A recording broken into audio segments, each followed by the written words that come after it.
Hello YouTubers, this is Music Sawyer once again with another one of my top 50 albums of all time. This one is number 21, AC/DC's Highway to Hell, released in 1979, which is the last album to feature the legendary Bon Scott on it.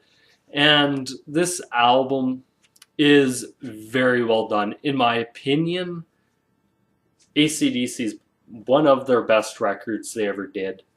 I think it's better than Back in Black. I I don't know. I just prefer this album a lot more to Black and Black. Prefer it more than Back in Black. I don't know. Maybe it's just Bon Scott's lyric style or his singing style. I just prefer it. Now, signature song off this album. Which one? Because there's a couple on here you could say. Highway to Hell, this is the title track, song number 1 off the album. Very memorable. You could even throw on Girls Got Rhythm. But I think this is all killer, no filler. This is their 10 out of 10 record that was not a song on there that I did not like or that I felt, wow, that doesn't quite fit. It really worked.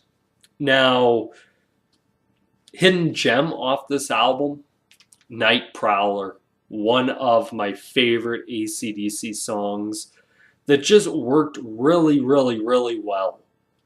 Like just to hear Bon Scott's somewhere clock strikes midnight. And it's just very slow, but then you get to those points where it is Bon Scott, tongue in cheek. I love it. It's just like touch too much, or beating around the bush, or if you want blood, you got it, or love hungry man, shot down in flames, walk all over you. It's just Bon Scott, legendary. Is this a landmark album? Yes. Last to feature Bon Scott, their best record. The first to be produced by Mutt Lange, to produce this record, who they looked around after getting away from George Young and the other guy. Really, I know after Powerage it really sounded polished, but Powerage, I really enjoyed that album. It was a great record. There was a lot of good songs off that record, but this one featuring Mutt Lange, you hear a lot more emphasis on background vocals on Highway to Hell, unlike previous AC/DC albums where you got them, but they weren't as, I wouldn't say as noticeable, but there was a lot more background vocals on this one than other ones.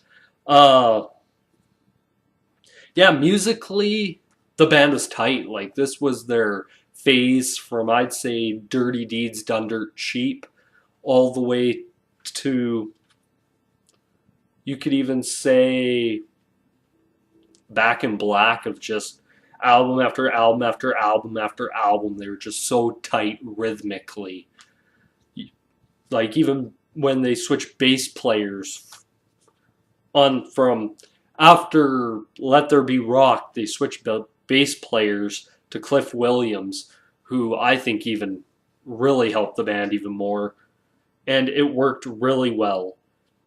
Now, what else is there to talk about? Vocally, Bon Scott was on. That's one thing I'll say about Bon Scott. I don't think Bon Scott had an album that they released where he was not noticeable or where you really ever questioned the vocal style. Like, it was just Bon. It's like, well, I'll go out there, I'll sing it, yeah, whatever. Let's have a good time with this type style and tongue-in-cheek. And it just sounded good. And the combination of Angus and Malcolm Young on guitar, like, even hearing them, it didn't sound bad. I think this is, in my opinion, their best album. I think Powerage could even rank up there with Highway to Hell. It's that good. I know some AC/DC fans would not agree with me on that one. I think even Powerage is better than Back in Black. And I know I put Back in Black on this list, and then I put this one. I'm still debating Powerage if I should put it on here, because I love that record.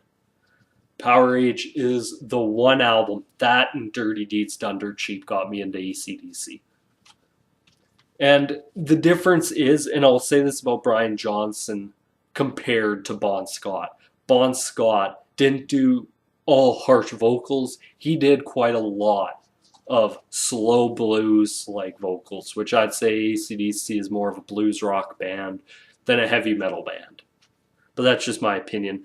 And so once again, this is Top 50 Albums of All Time, number 21, AC/DC's Highway to Hell. Be sure to favorite, like, comment, subscribe. If you've never listened to this album or are on YouTube and have never listened to this album, go pick it up. Great record. Like, I can't say enough good things about this.